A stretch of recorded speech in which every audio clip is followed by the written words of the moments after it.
All right, so let's get started. So we're starting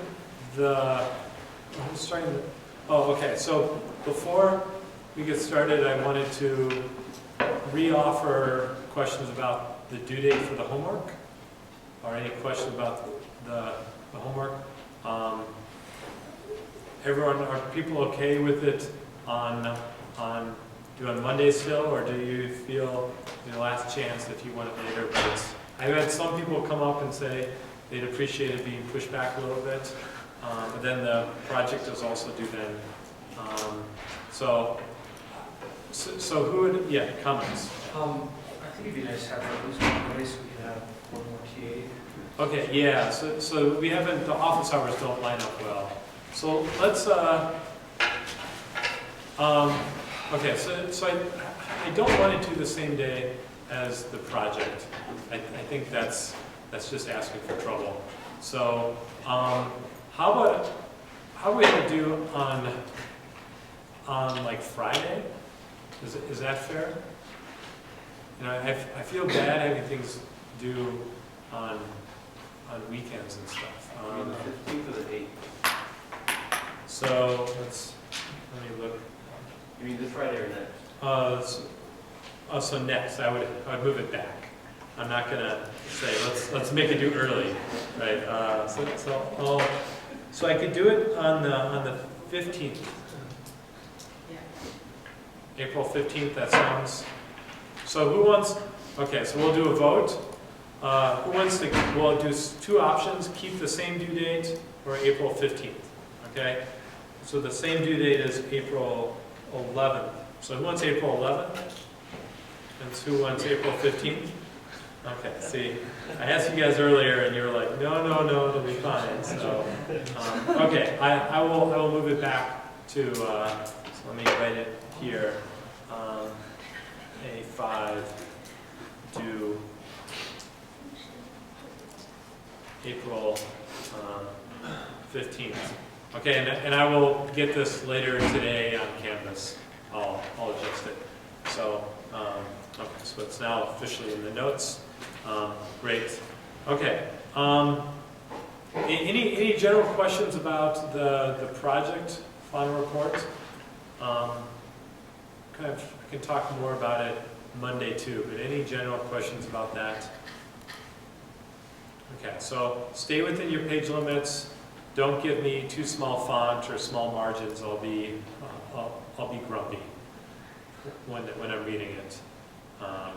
So, okay, it's in your favor to make me happy when you're reading it. So pictures and charts and not small font or small margins will make me happier. Also, very clear writing is good. So, you know, okay.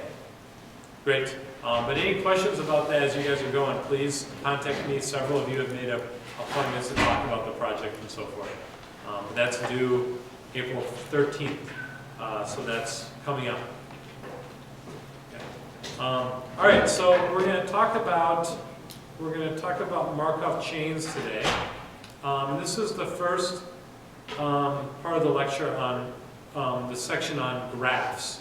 And Markov chains are so who's heard of a Markov chain before? Okay, and who's not heard of it? Okay, and so which classes or where did you learn about Markov chains? Just out of curiosity. And like, was it a class here, or did you were just browsing Wikipedia one day and you're like, there it is, right? Data structures. Oh, in data structures. It was for a project though. It wasn't like I just applied to a project in data structures. Okay. Yeah. So cool. Okay, so I find even if people have heard of Markov chains, they've usually heard of one version of them, and there are really two different views of Markov chains. So we'll talk about both. I'll try and make this clear. If you take the probabilistic modeling class, 6190, it uses Markov chains in one way, and we'll basically be using. We'll talk about them for inside PageRank, which is a really cool technique for understanding graphs, and we use them in a completely different way. But it's the same fundamental concept here. Okay, so they kind of have some fun with this. I like to say that they're kind of so this lecture is going to be a lot of definitions of what is a Markov chain and why is it interesting. But to have fun, there are kind of three. There are kind of three lessons that you're going to learn out of this. So only your so only your current position, say, in life matters going forwards, and so don't worry so about the past. Okay, so only think about where you are and going forwards. Okay, and we'll see each of these in the lecture. So don't worry about the distant future. Go one step at a time. So if you go one step at a time, you'll get there eventually, or you won't. But don't worry about things too far out. And then finally, so finally in the limit, then everyone has so perfect. So everyone has perfect karma. Okay, so everything will be treated. Favor people get what they give. Okay, so we'll see these lessons in the lecture. Okay, so this is a review of graphs, and so some of this is kind of partially kind of tedious to go through. So I've got some slides to kind of go through some of this, and then we'll go back. We'll alternate with this, and then going through kind of on the. Okay, on writing it out. But just review, this is the favorite graph from the spectral clustering method. And remember, this graph used a bunch of these nodes, and you have edges between them.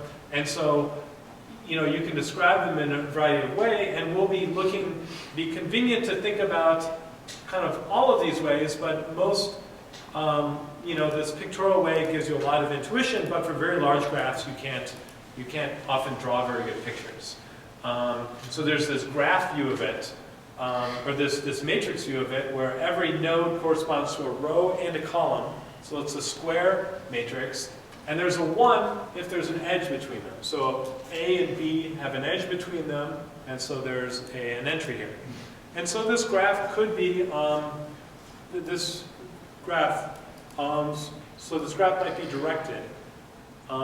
It may have an edge from A to B, but not from B to A. But in this case, just worry about the undirected case. Everything will go through if you make this directed. Okay, so for simplicity, we'll just worry about the undirected case today. Okay, now a Markov chain is going to be, you can derive it from a graph, and this will be kind of the view of it that we'll use within this class. And so this Markov chain comes with these it's mainly from the graph. It has this node set, which is again the nodes of the graph, and then it has this probability transition matrix. Okay, now this is going to be this matrix here. And so you should be able to derive this from the adjacency matrix that we had before. So what we did is we took the adjacency matrix and we normalized every column. And there are multiple ways of normalizing. In this case, we wanted the sum of all the entries in the columns summed up to 1. So I divided, there were 3 1s in this column before. So that meant A was connected to 3 other nodes, B, C, and D. And so I divided them by 3, so that 1/3 plus 1/3 plus 1/3 is equal to 1, and so forth. Whereas B is connected to 2 other nodes, so I divided the 2 ones by 2 and got 1/2 instead. Okay? And so you can think of this as it's called a probability transition matrix. So it's not just an adjacency matrix, where can you go? But you want to say, from every node I'm starting at, I can go to a random one of my neighbors. I pick one at random, and so then if I'm in, say, one state, say I'm in position D, well, I can connect to A, B, and C. A, B, and C, and each of them I go with 1/3 probability. And so that's what's going on here. The probability I transition to one of these other states. It's okay in this setting to transition back to yourself. I didn't have any in this example, but you can have these self loops as well. So then if D could also go back to itself, it'd be 1/4, 1/4, 1/4, and 1/4. That's also fine. Okay? And then the third part of this is going to be the initial state of this Markov chain. Okay, and so this is this vector Q. This vector Q tells you a state. And so this can mean a couple of things. I give a couple of examples up here. The first one is saying I'm in state B. I'm in location B. I'm at node B here. Because it's all zeros. There are 8 entries in here, the same as the number of vectors. And I have a 1 in position B, saying with probability 1, I'm in position B, and with probability 0, I'm in any of the other states. So I know I'm definitely in position B. But it doesn't have to be all in a single state. You don't have to always be in B, at least in one of the views of the Markov chain. And so you could be that 10% of the time, I think I'm in A, I'm not sure. I'm not in B, I'm not in C. 30% of the time, I'm in D.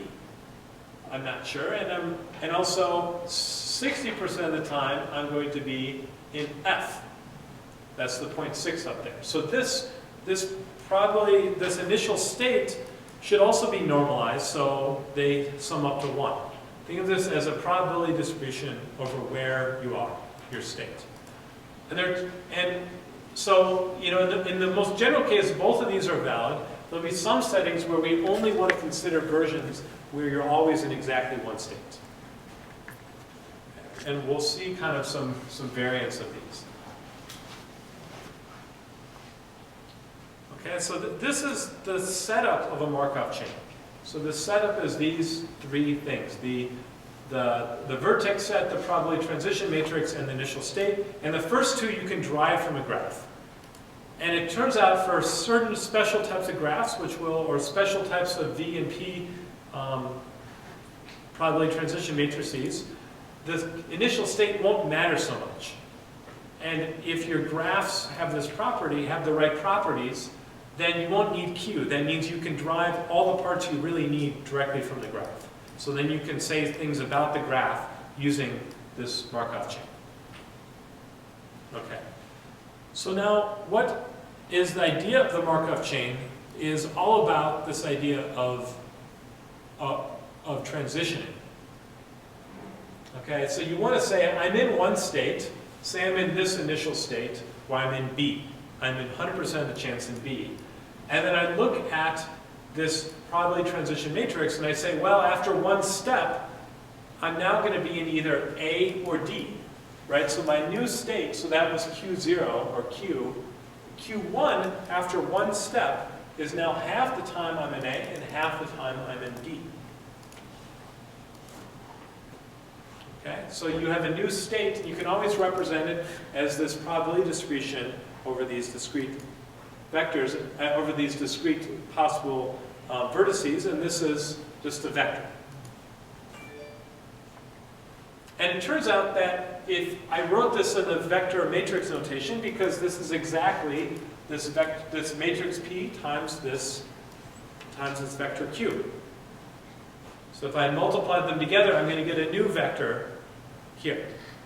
It's actually a column vector, but it's more compact to write the row vector, so I put the transpose up here. So this is actually going to be a column vector. Okay, so what happens next? I took one step. I'm restless, so I keep moving, right? So I take another step. If I'm in state, I'm either in state A or D, and so if I'm in A, then 1/3 of the time I'm going to be in B, C, or D. And so that goes into here. But if I'm in D, sometimes I go to B, and sometimes to A, sometimes to B, sometimes to C. Okay, and so my state is now spread out.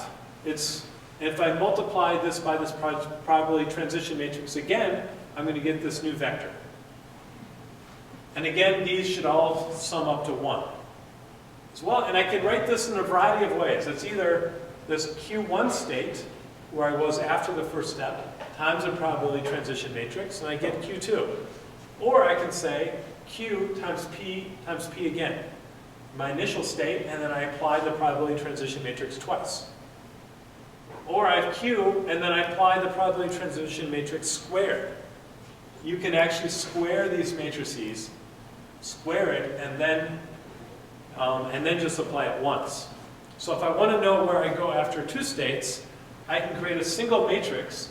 This is now, again, an n by n matrix, and I just have to apply it once. Okay, and then I make another step again, and again, there's a variety of ways I can write it. I could have been in A, B, C, or D, and the thing is now from state C, there is a chance I leak out into this other side of the graph, which was state E, right? So 1/9 of the time, so 2/6 times 1/3 is going to be 1/9. Is that right? 1/27th is what it should have. So 2/6 times 1/3 should have been 2/18. 2/18 is 1/9. So I think I'm doing all right. Okay, so it was state C that could get out to E, not D. If you remember back to the graph here, C was connected to E. Right, so this worked out. So I can represent this probability distribution as a state, and I can either do this by multiplying by P, or it could have been Q times P times P times P, or Q times P to the Q, P to the third. All these would have given me the same answer. Okay, so this is basically how this Markov chain works.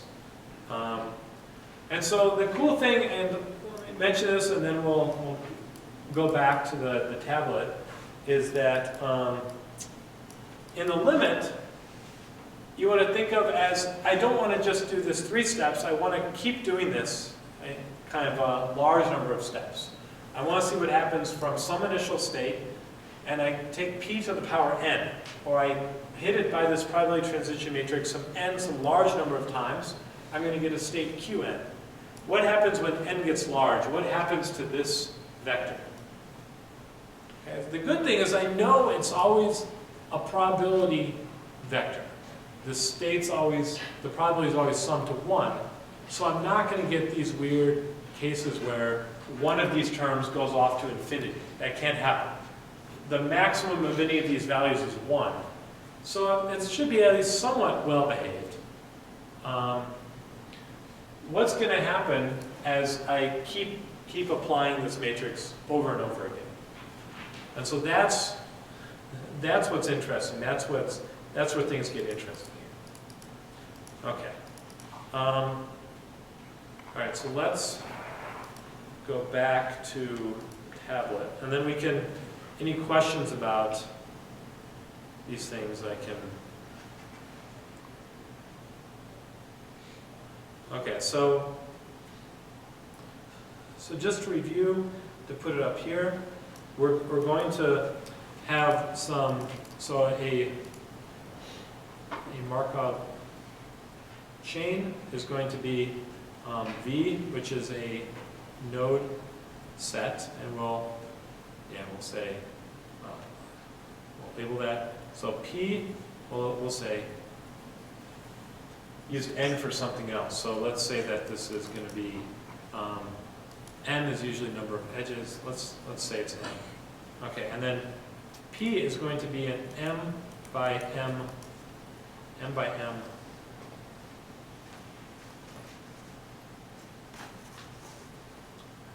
M by M matrix, the so the probability transition so matrix,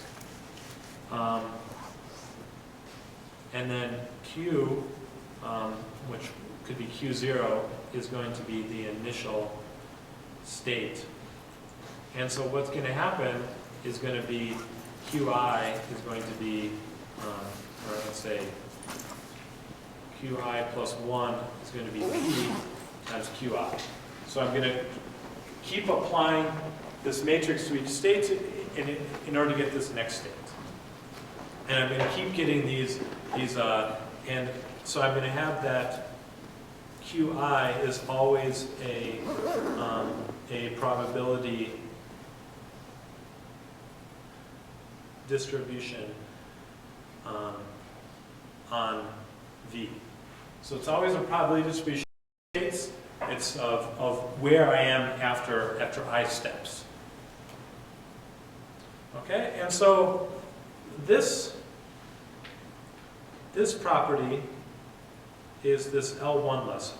Okay, so the idea was that you only need to worry about your current state going forward. In order to describe everything, all of your current states or future states, I didn't really need to know what Q0 was as long as I knew what Qi was.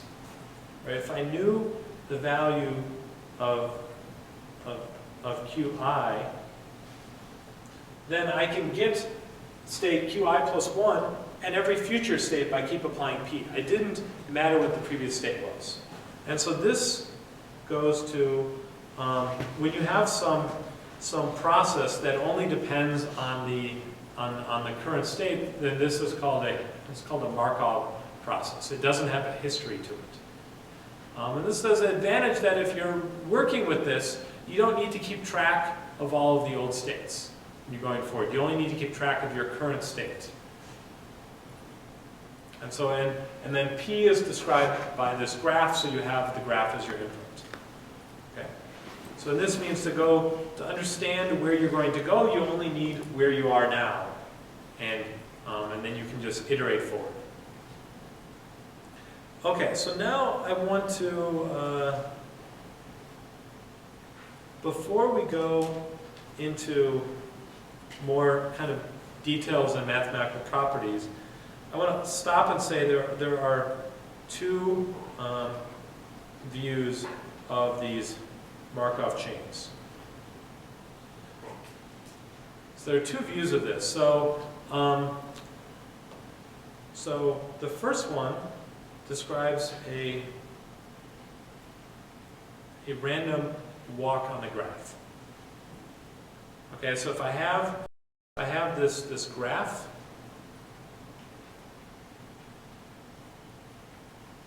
right?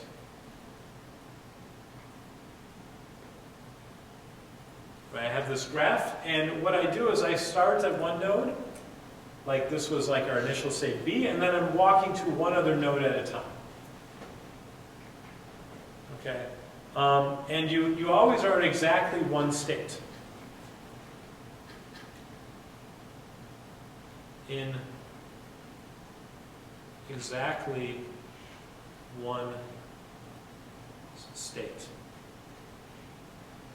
Okay, so in this case, your initial vector, in this case, Q always looked like 0.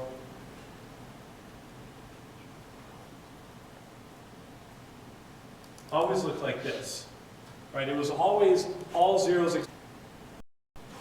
The other view of this is the, let me not squeeze this.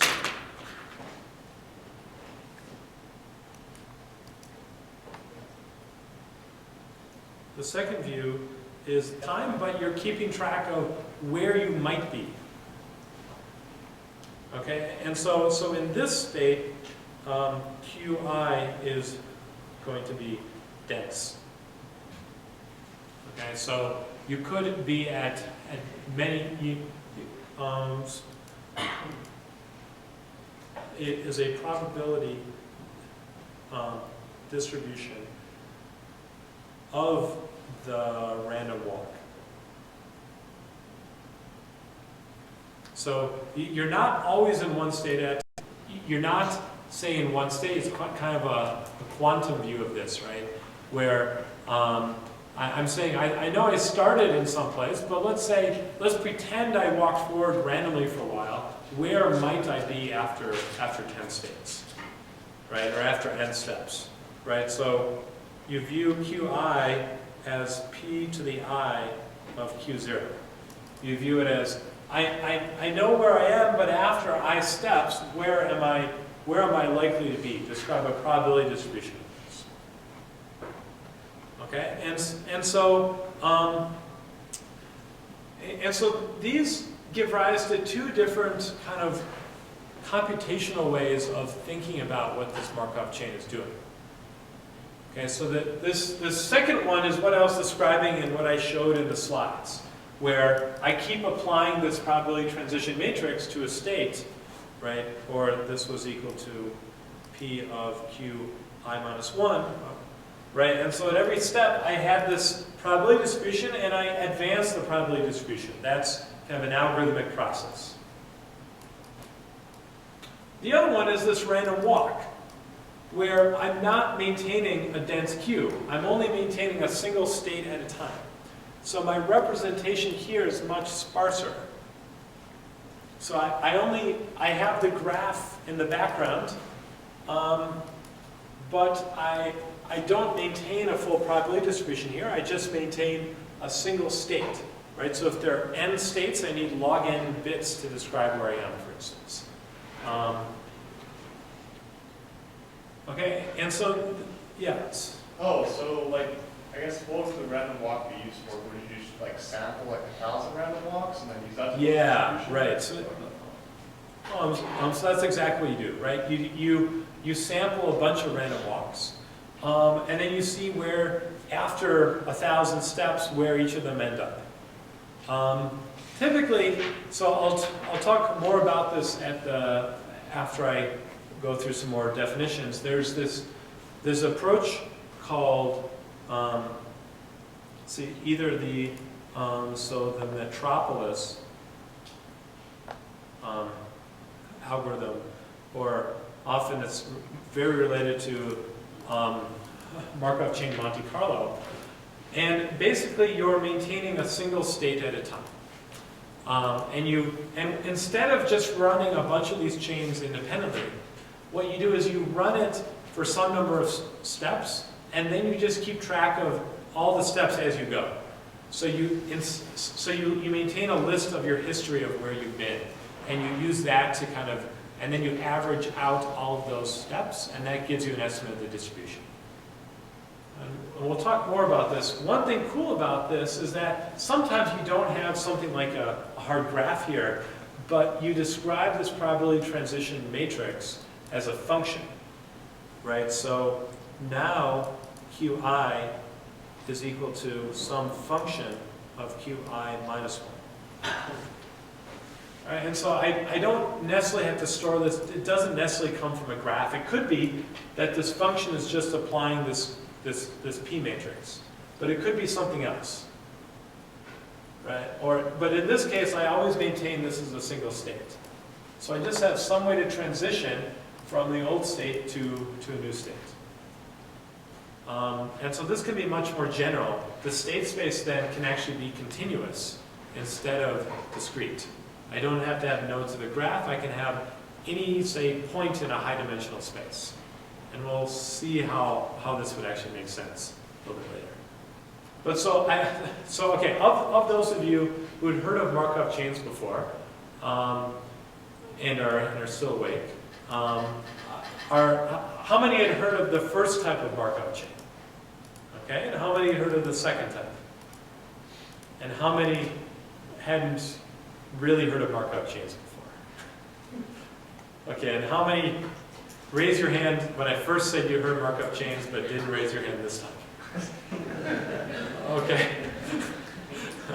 Okay, how many still didn't raise your hand? There are a few more. Okay, good.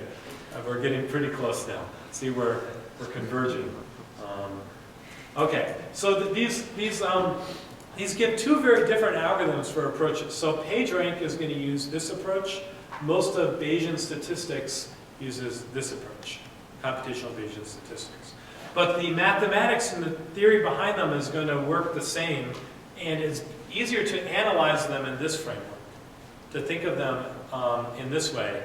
And you can see that this state, this describes a probability distribution of where this guy might be, right? So this is very useful in understanding this one. Okay, so we'll talk about this one now, then we'll come back and talk a little bit about the Metropolis algorithm, and then on Monday we'll talk about PageRank, which uses this view of it again to analyze graphs.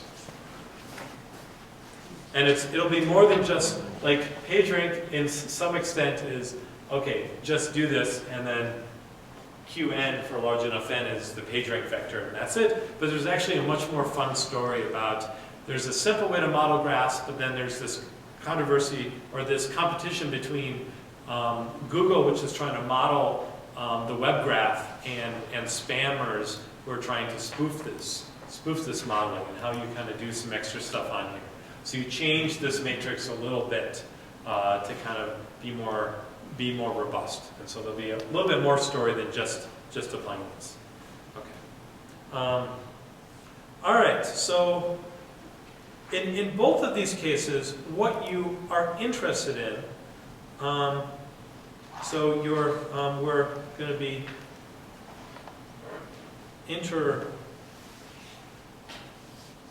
interested in Qn for very large n, okay? In fact, what does Qn look like as n goes to infinity? As n goes to infinity, what does this look like? And we want this to be something stable. But in order to actually define this, I need some more definitions. What this looks like, what this Qn, and we'll call this, then we'll say Qn equals Q star. And as long as the graph or the P satisfies certain properties, then this Q star is going to tell us a lot about the underlying probability transition matrix in the graph. It's going to tell you if you're randomly walking around the supermarket, which aisle are you most likely to end up in? Anyone have any suggestions? Probably not the frozen food aisle because you're too cold, right? So probably like with the cereal, it's probably a good aisle. All right. Okay. That didn't make any sense, right?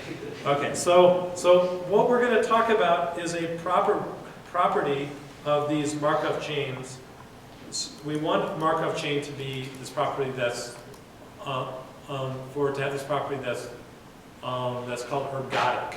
So if the Markov chain is ergodic, and the definition is a little technical. So let me write this down. And then it looks like it's too complicated.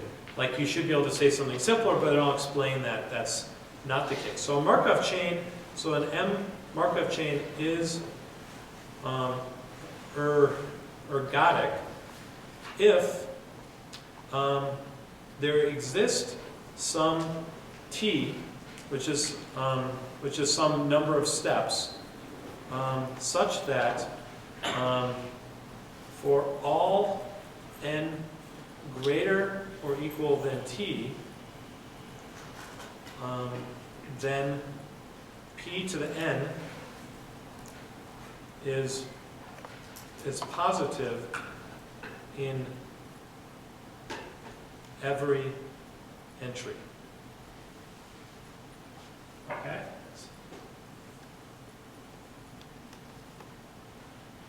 So this doesn't really, so the Markov chain technically has this initial state this initial state Q0, but this doesn't really depend on that.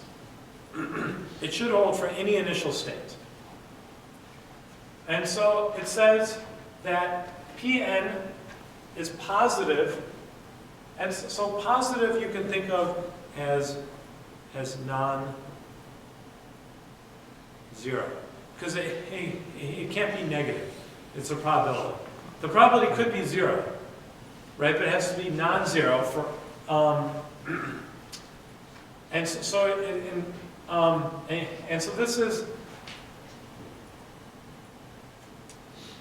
Now I'm worried that mathematically I got this quite right. It probably has to be sufficiently far away from 0, actually.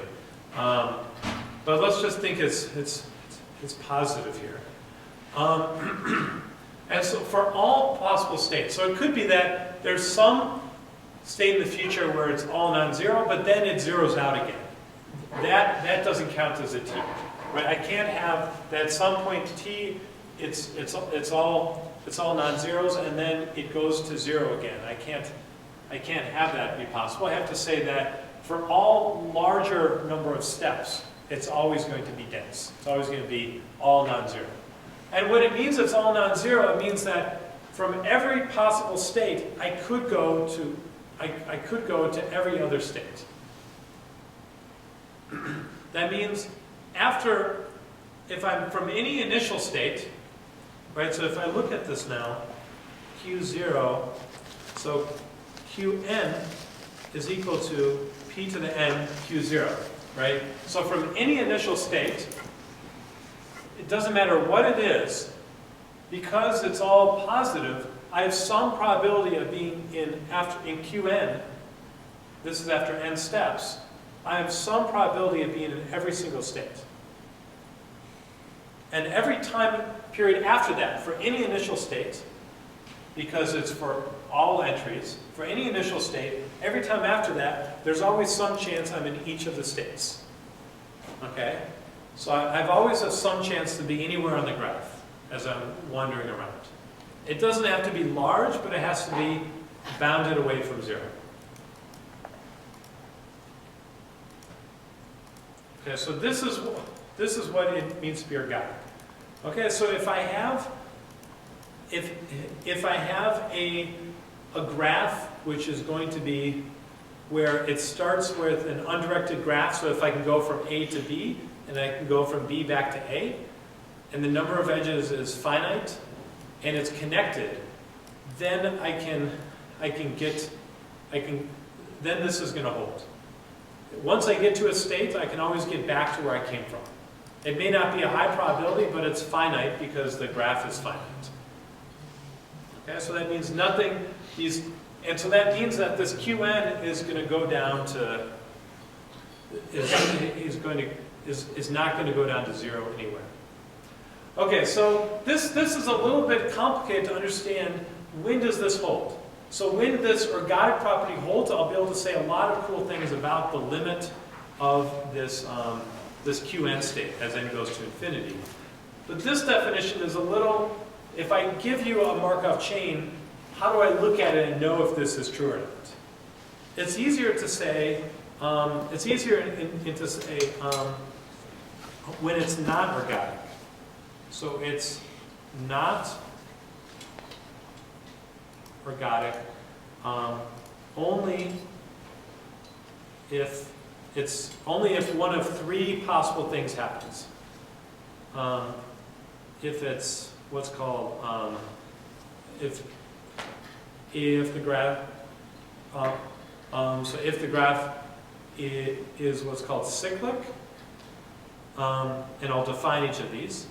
If it has absorbing and so transient states. So if I can divide the states into absorbing and transient, and if it's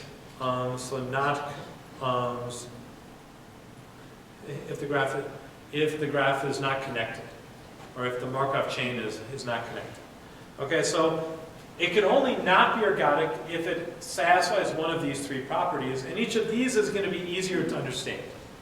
So then I can check if it's cyclic, if it has absorbing and transient states, or if it's not connected. And if it doesn't satisfy any of these, then I can say, then it has to be organic.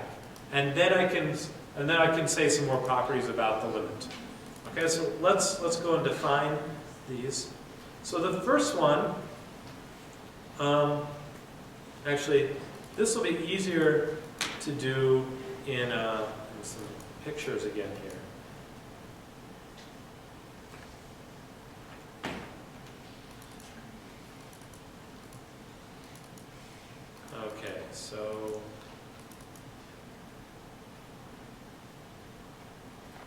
Okay, so cyclic examples. So cyclic is going to mean that the graph only consists of cycles of some length that's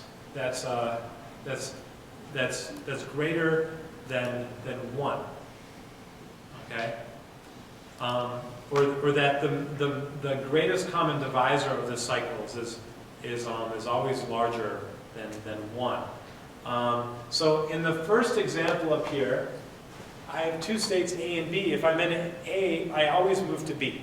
If I'm in B, I always move back to A. In this one, I have three states. If I'm in A, I always move to C. If I'm in B, I always move to A. And if I'm in C, I always move to B. It's a cycle of length 3. This one is a bit more complicated. Let's see what's going on here. I can't draw a picture on this version, but I'll draw a picture of this in a second. So this one, this is state A. Let's try and A can go to B, C, D, or E, but not F. And F can do the same. And states B, C, D, and E can go to states A or F. So what's the length of this cycle? What does this graph look like?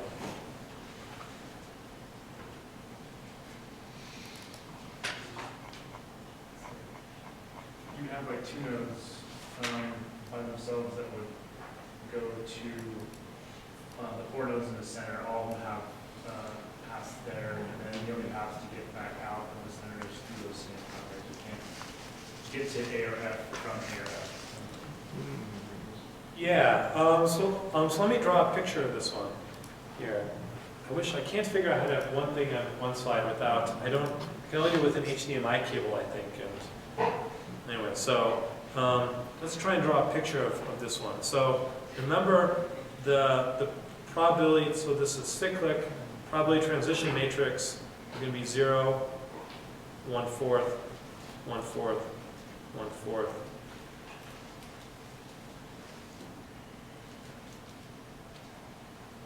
0, 1/2.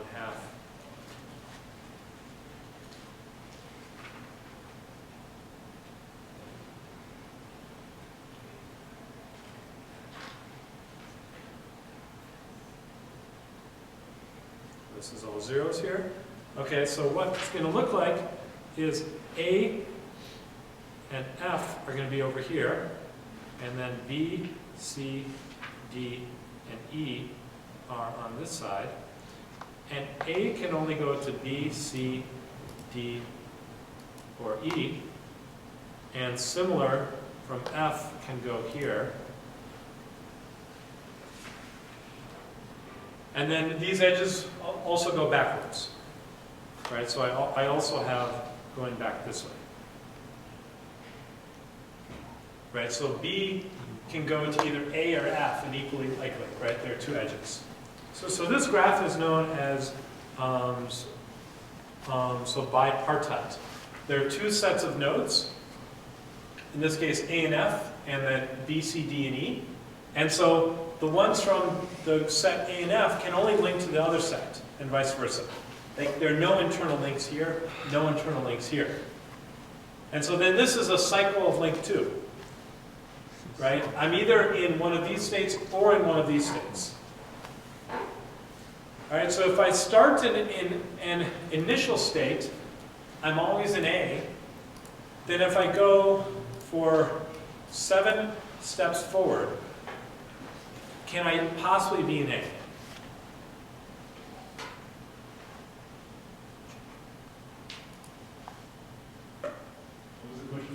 if I start in A, after 7 steps, is there any way I can be in A? What's my probability of being in A? 0. What's probability of being in F? 0. Yeah. And what's the probability of being in B, C, D, or E? 25%. It's 25%. Yeah. And if I go 9 steps, it's the same. If I go 1,023 steps, it's still the same. But if I go 1,024 steps, well then the probability is 1/2, right? So I'm not really converging. I'm alternating between these two things. So this is this case of these are cyclic, and the graphs could be, the cycle can be linked 2, 3, or 4, but I don't ever converge to something. I alternate between 2 states, essentially, or maybe 3 states in the case of the ABC graph, the second example. Okay, so cyclic, this is one case that is not ergodic. Let's see, the absorbing and transient states. Let's see some examples of these. Okay, absorbing and transient. Where did we go? All right. Good? All right. No. Let's try this one more time.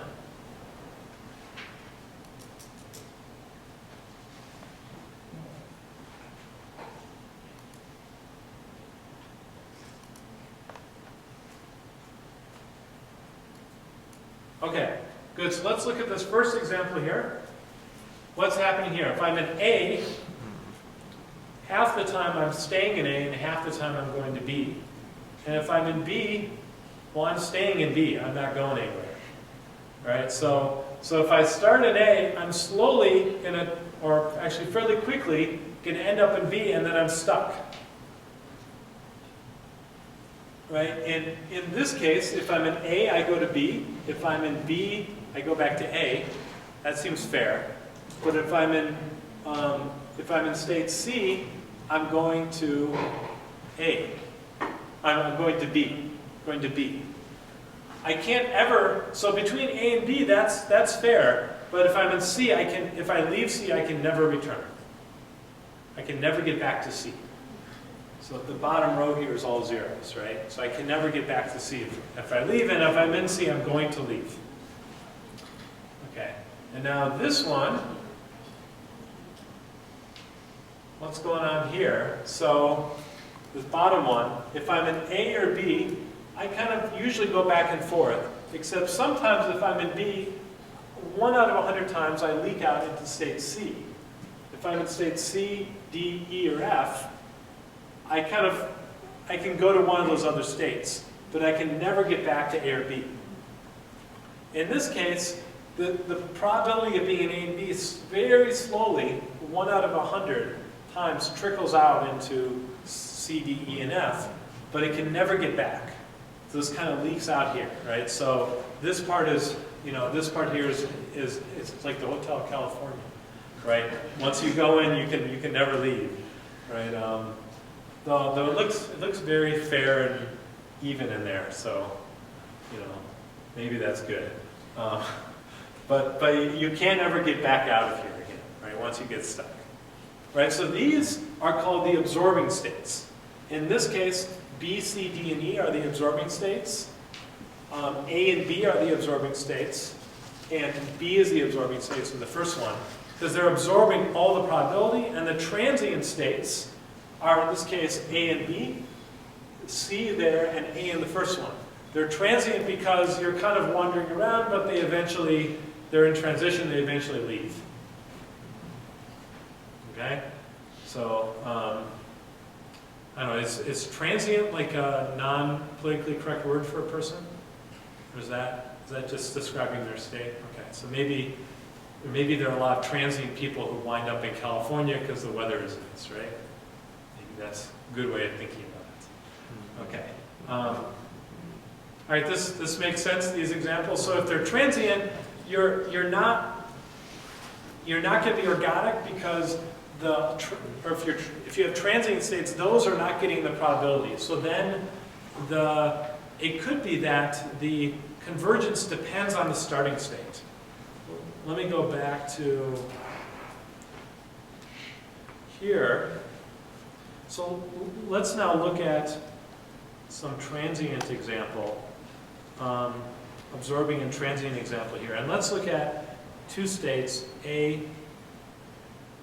B, C, and D. And let's say that A and B go back and forth, but that A goes to C, let's say 1/10 of the time, B goes to D, say 1/2 the time, and so let's say this is say 4/10, and that this is 1/2. Okay, so let's look at this example here. The problem is, if I start 100% of the time in A, then I'm going to get a little bit more than, I'm going to get something like maybe 15% or so of the mass ends up in C, and the rest wind up in D. If I started with more probability in B, then I'm going to lose more of it to D. Less of it's going to wind up in C, because I leak more of it to D before it can get to A and down to C. If I started with all my probability in C, it never leaves. So these depend on Q0, these absorbing and transient states. And so it's harder to analyze them because they can depend on Q0 in strange ways. And so you want to take that out of the equation. You don't want to care about where you started. So that's why these are not going to have this ergodic property.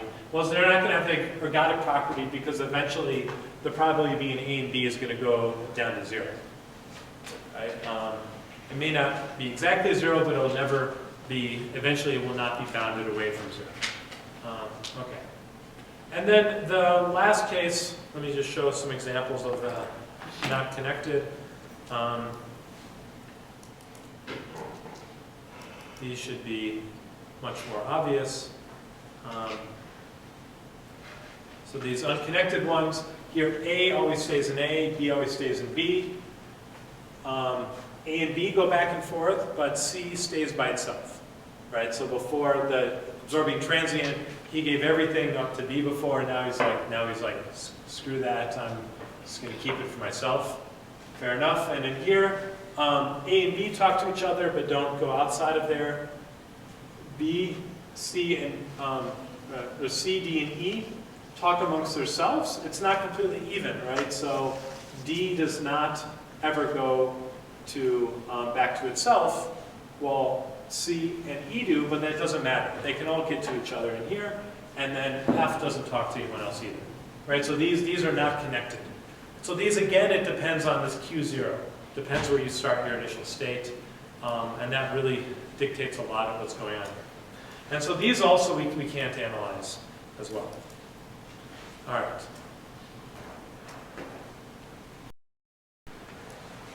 So, okay, so these are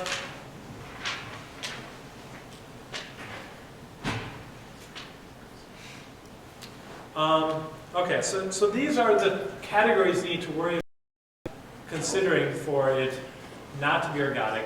If it doesn't satisfy one of these three properties, then it has to be ergodic, and now we can, actually get down to business. But it's also useful because if we wanted to design our probability transition matrix to satisfy this ergodic property, we just need to worry about these three things.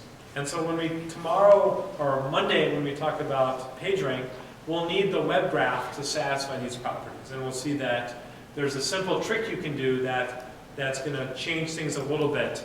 That's going to make sure it satisfies this property. So keep these in mind. All right, so now we can say, let's consider if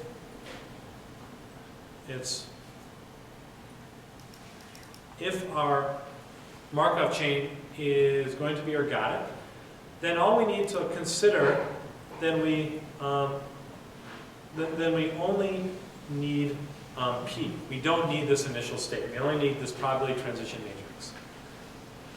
Okay?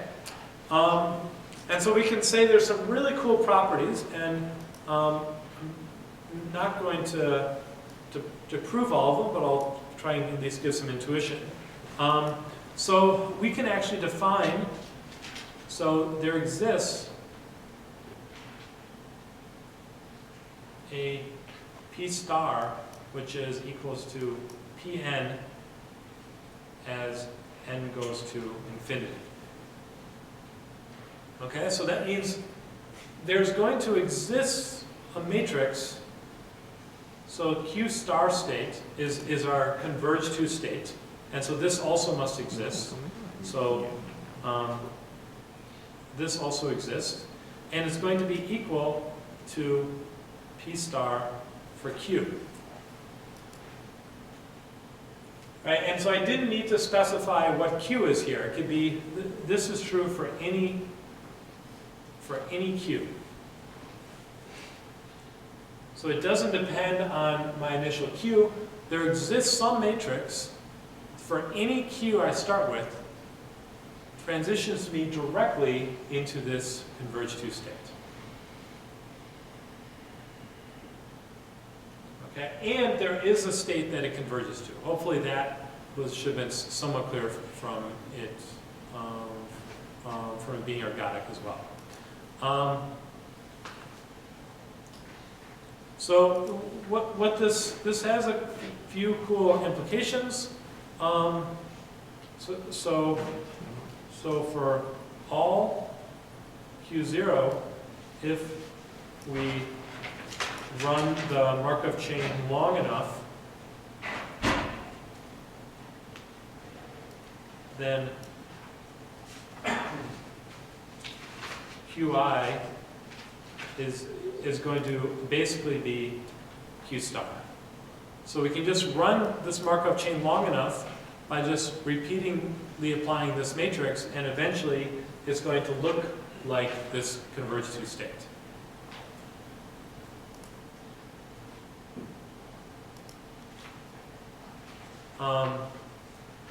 And this is so this is kind of this this L2 property that so if you take it one step at a time long enough, right, that you'll eventually get the place you're going. Right, you'll eventually get there. In this case, it's the this equilibrium state. So this should have something to do with Zen, I think. Okay, so and also this is true. So this is true which either approach we take. Either this technique, this is true either for Qi equals P times Qi minus 1, or this this functional approach where Qi is a random walk step from Qi minus 1, where you did a random walk step and you wound up in a new state and you looked at the distribution over these. Right? So either of these, you'll eventually either the expected value of the state or exactly the distribution you get here will eventually look like Q star. Okay, and another cool thing about this is that Q star is equal to P times P star times Q. Right? So if I was in this converge to state, so if I hit it by another matrix, there are two ways of viewing this. This is P star plus 1, right? If I've converged to, after multiplying this by some large thing, then if I take one more step, I'm still converged. But the other way to look at this is that this is Q star. That means that Q star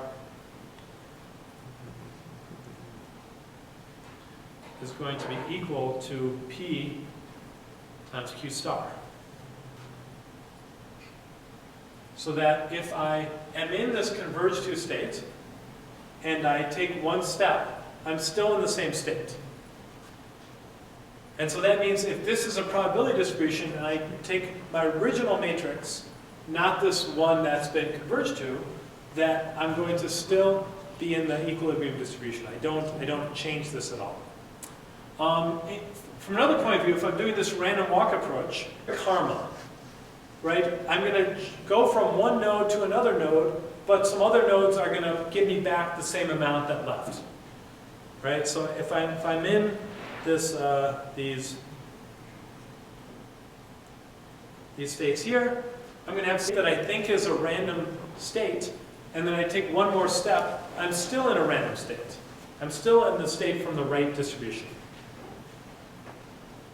Right, so this is great. So that means that once I'm in this equilibrium state, if I'm, if I get this equal distribution, it's not going to converge to being the same probability in all the nodes, but that I'm going to have I'm going to leave this node here and jump to these other nodes, but the same, if I'm in the equilibrium state, I'm going to have the same probability of being there the next step, because I'm going to get probability mass coming back from all these other nodes as well. And they're going to even out. And so this is kind of cool. Right? Think of this as the amount of pressure in some system of water flowing around.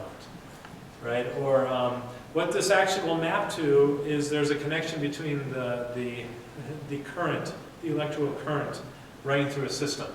This describes how much, I forget if it's current or voltage or one of these things. I'm not an electrical engineer, but the current or voltage is described by the equilibrium of this process. It's related to this.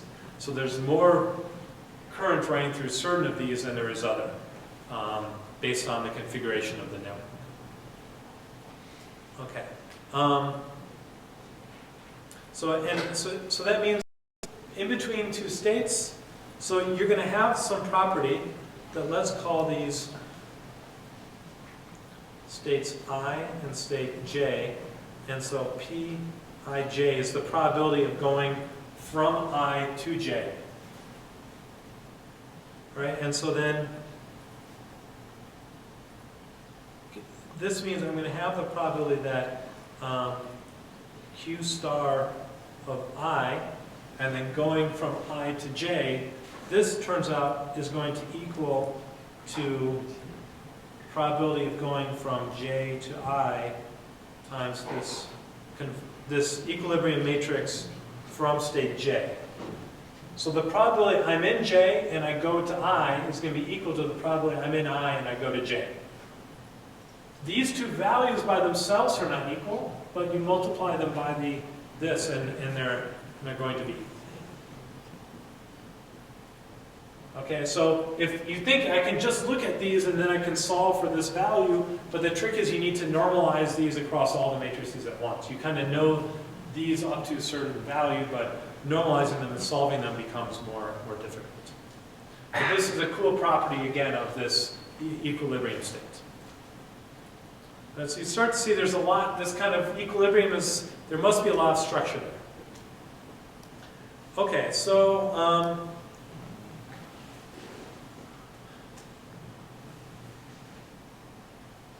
so now the coolest thing, if you hadn't guessed, is Q star is the first eigenvector of P. So after, that's normalized, yeah.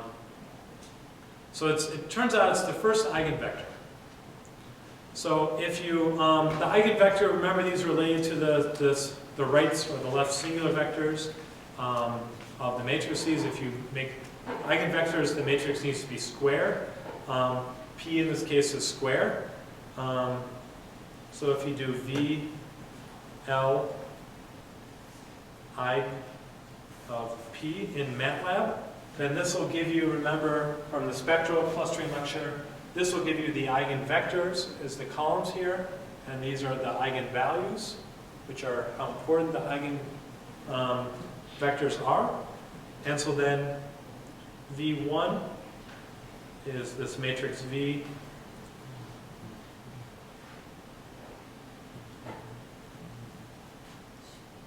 So this is the first eigenvector. It might not be normalized, so you may have to do Q star equals V1 divided by sum V1. So this will normalize it, so as a property thing. I think these are normalized, V1 is normalized, so it's a unit vector.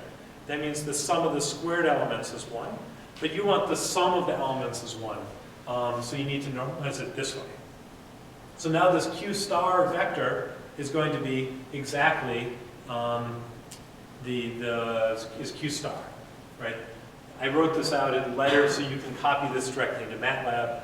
You don't want to put a star in there. I think they interpret that as an operator. Okay. So you can calculate this converged to state by just doing the eigendecomposition and taking the first eigenvector. And so this should make sense because I have this property up here. If you look at this property, this says that it's an eigenvector. Right? If I multiplied it by this probability transition matrix and I got back itself, that's the eigenvector property. Eigen means something like self in German, right? So you're getting your self back after applying this. And it turns out it's the first eigenvector is a converged to state. Right, so I'm getting myself back. Okay, so second, the second eigenvalue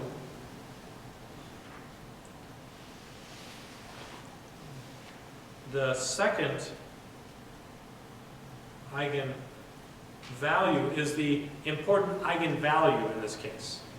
So this would be the second one. This determines the rate of convergence.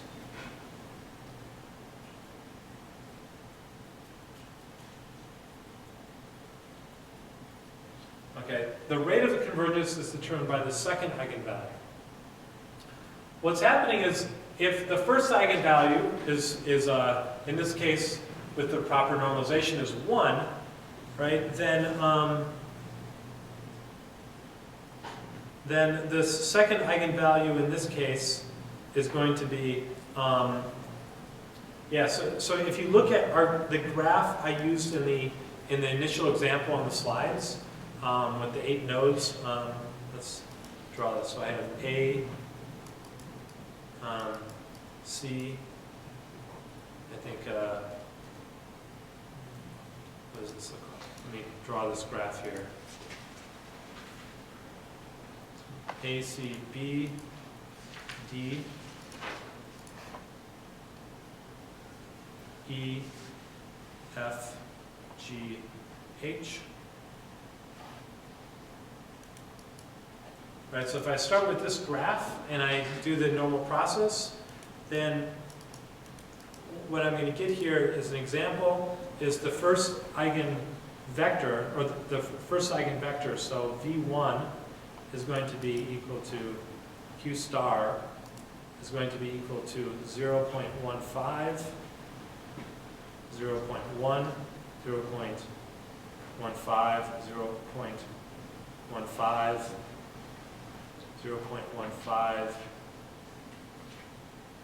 0.1, 0.05.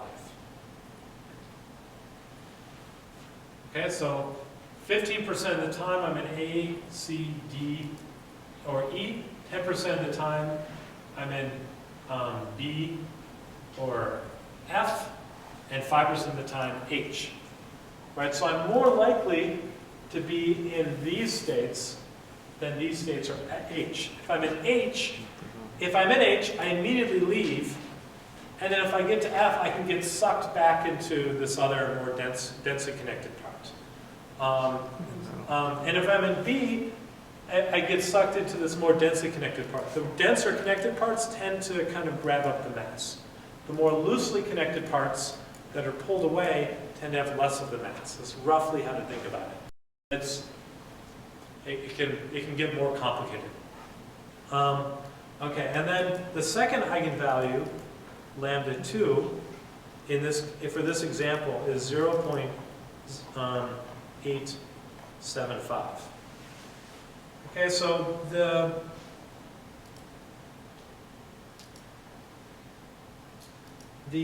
smaller this is, the faster the rate of convergence.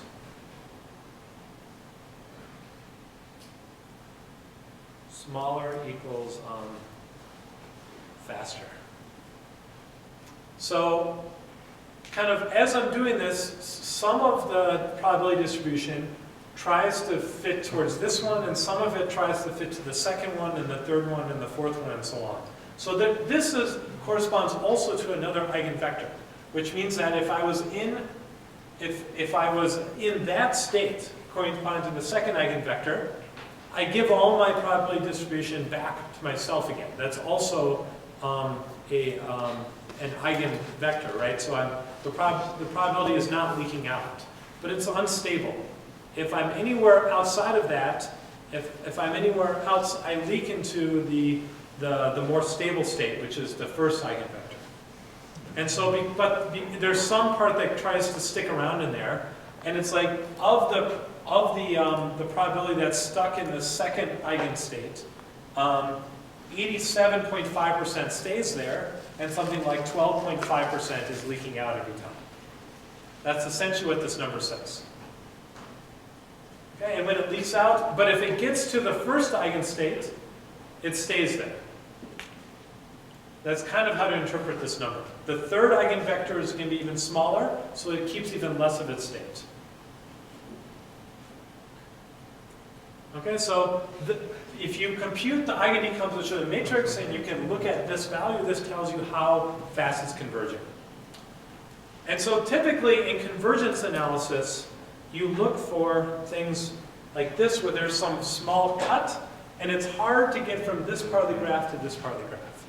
That's usually what causes small convergence, when there's a single edge or a small probability state that's causing it to kind of spread. So if you start with all your probability distribution here, it may take a while for the right amount to get over to this part, because there's only a small chance of transitioning each time. So that ends up being these sort of things end up being the bottleneck in convergence. So if you can draw your graph and you see a very dense part and a very dense part and a small probability edge, then that says this is slow converging.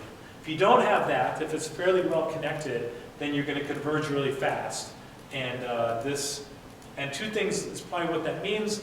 This will be pretty uniform, and this will be pretty small if it's fairly well connected.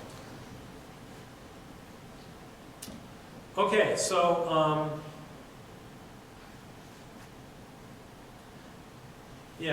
so this is what I wanted to say. This is what you need to know about Markov chains.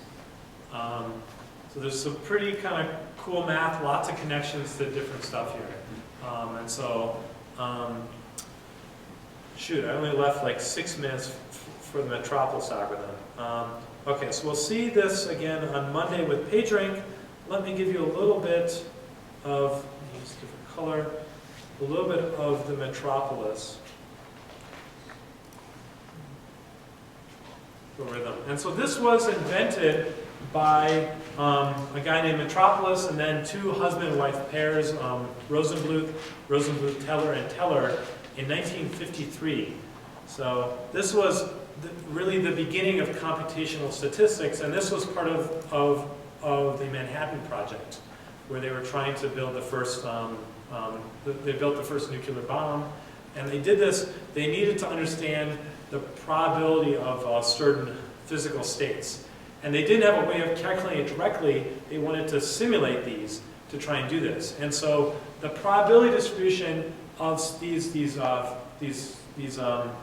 physical states, they could do something where they ran they knew the forward physics. So they knew what happened if I was in a state, where's all the force going, where's the force going, and then forcing me to go in the next step. Think of where's an atom going to, or an atom or an electron, where's it going to be after one step based on the force, and you can write down some simple equations. And then they had the very, very early computers. This is like 1 or 2 steps after the ENIAC or something. And they were running some things like these Markov chains on these computers, where they could run these forward 1 step at a time, and they could estimate these probability distributions. And then this was later, this was by Metropolis, Rosenbluth, Teller in here. And then there was, and another big thing was Hastings in 1970. So this kind of connected this to these Bayesian statistics. In Bayesian statistics, people could write down these relations based on Bayes' rule to model something, but they didn't know how to calculate those probabilities. There was often no closed form. But they could say, given a current state, what is I could say, what is the likelihood of a given state? But I didn't know how to normalize that probability. And so this allowed you to normalize that probability, essentially. And so this opened up how to actually work with Bayesian statistics. There's some follow-up work by Gemin and Gelfand and Smith in the late 80s that eventually made this, how to do this in a much more practical way. Okay, but the idea here is that you have some state space, V, and what you can say is for all elements of the state space, you can say a weight W of V. And what you know is that where the property, and let's say that if I summed over these weights, this is going to be uppercase W. And this state space could actually be continuous. Okay, so it could be, and then that sum is an integral. Okay, and so what you know is that Q star of V is going to be W of V over W. You can often set up these mathematical properties like this. So think of this as the likelihood, which you can calculate, but you don't want to calculate the sum. This would take too long. There could be an exponential number of states, or this could be a continuous state space. You can't calculate those, but then this would be essentially the probability of being in this state. You just don't know how to normalize it. So I like to call this a probe-only distribution. You can evaluate the likelihood, but you don't know how to integrate over it. Okay, and so now the algorithm, there's a very simple algorithm based on Markov chain analysis where you have you don't have a probability transition matrix, you have a function which allows you to do this. Okay, so you start, so the Metropolis algorithm, you start anywhere as your initial state, Q0. And so you initialize it, and this should be,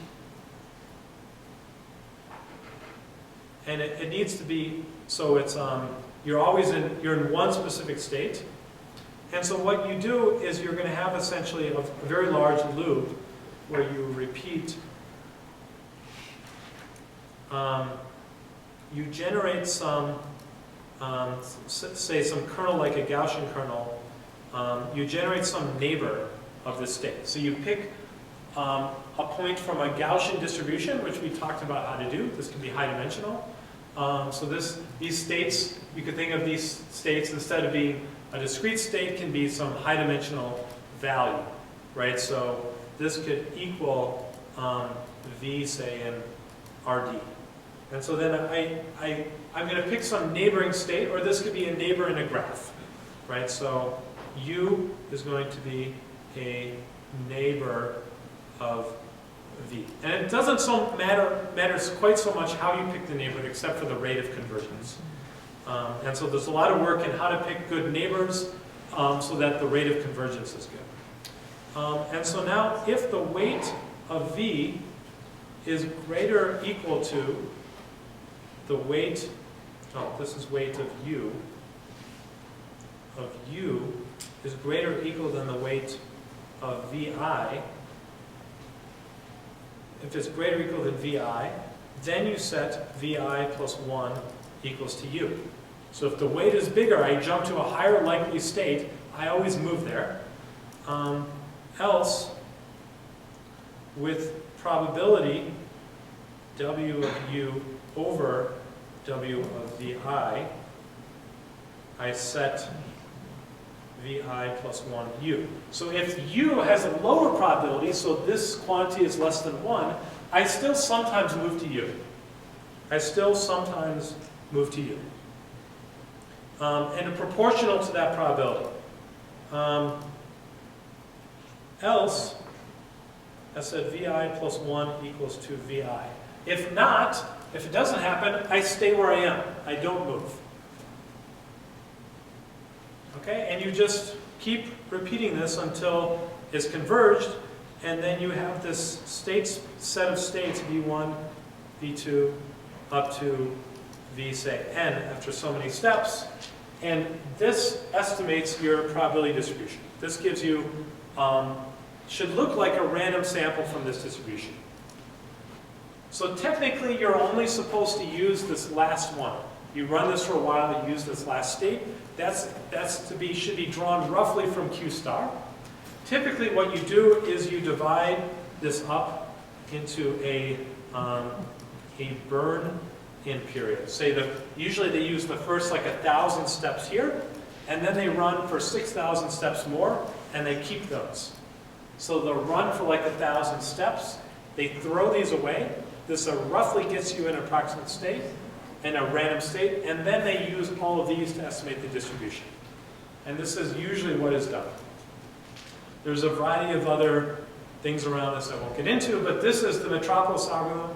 And the good thing is you just need to evaluate these weights and to pick somehow something in the neighborhood for whatever that means. It doesn't matter even so much how this happens, but because functions tend to have similar weights nearby, you're more likely to accept a new state if you jump nearby. The probability shouldn't change too much.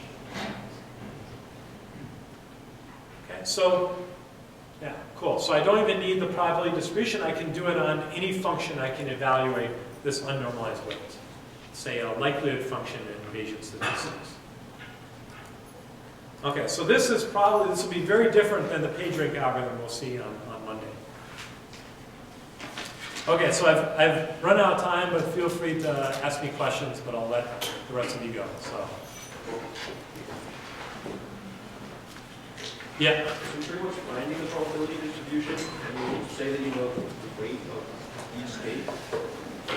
Yeah, so you can calculate something. So if you use this in physics, what you can do is you can calculate the Boltzmann distribution. The Boltzmann is something like e to the minus the energy of the state, and so that tends to correspond with the probability you're going to be in that state. Now, the energy, you don't know the integral of all the energy of all the possible states. So to get the probability you're in the state, you use the weight as the Boltzmann distribution. So this is used a lot in statistical physics, for instance, in understanding protein folding. They use the weight is the Boltzmann distribution of the energy you calculate of the protein configuration. It's like you're integrating the Boltzmann. You don't actually need to integrate it. This is Yeah, so this is it ends up being a random sample from the Boltzmann distribution. Yeah. And that allows you to estimate the integral. Then to estimate the integral over any region, you just count the number of states that falls in that region.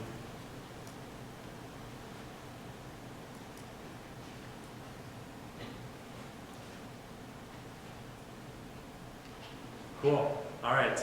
That's cool stuff. So